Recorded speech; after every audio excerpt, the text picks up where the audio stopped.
معانی الاخبار شیخ صدوق تیسری یا چوتھی روایت پڑھ رہا ہوں اس سے. ابو ذر غفاری روایت پڑھ رہے ہیں. ابو ذر کے جملے سنا کے مجلس تمام کر دوں گا. مسجد النبی میں بیٹھ کر کہہ رہے کل رات عجیب واقعہ ہوا. بھئی کیا ہوا ابو ذر؟ کل رات یہ ہوا کہ رسول اپنے حجرے سے نکلے, مقابر قریش کی طرف گئے اور اپنے والد ماجد کی قبر کے پاس 2 رکعت نماز پڑھی. جب 2 رکعت نماز ادا کر لی تو قبر پھٹی. جب قبر پھٹی تو اس سے عبداللہ باہر آئے. کہا کہ بابا کلمہ سنائیے.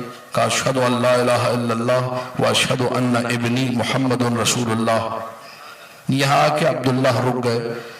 کہا کہ یا ابتا من الولی, ولی کون ہے؟ بڑی توجہ چاہ رہا ہوں. یا ابتا من الولی, ابو ذر نقل کر رہے ہیں مسجد النبی میں, ولی کون ہے؟ کہا کہ من ولایا, ولایا کسے کہتے ہیں؟ بغل میں علی تھے. کہا ھذا ھو الولی, یہ ولی ہے. عبداللہ نے کہا اشہد ان علی ولی اللہ. جیسے ہی اشہد ان علی ولی اللہ کا بابا آپ قبر کی طرف چلے جائیے. عبداللہ قبر میں گئے, قبر بند ہو گئی.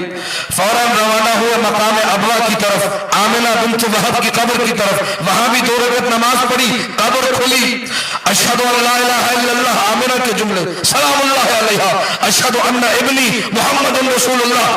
اما ولی کون ہے؟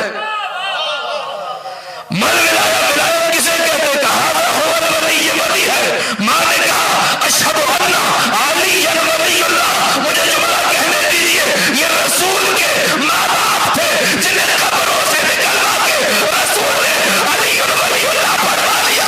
اگر کوئی یار پڑھے بغیر چلا گیا, کوئی قبر سے نہیں نکالے گا, سیدھا جہنم میں جائے. پوری توجہ چاہوں گا.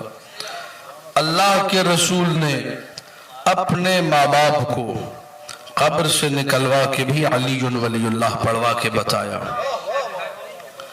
کہ قبر میں بھی جو چیز کام آئے گی وہ یہی چیز ہے.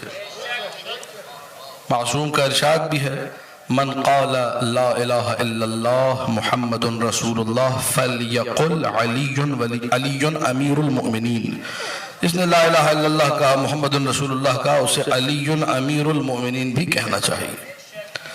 یہ اگر عقیدہ نہیں ہے تو عبادت کام. ان مجالس اعضاء کا مقصد یہی ہے کہ لوگ اپنے عقیدے کو پختہ کریں.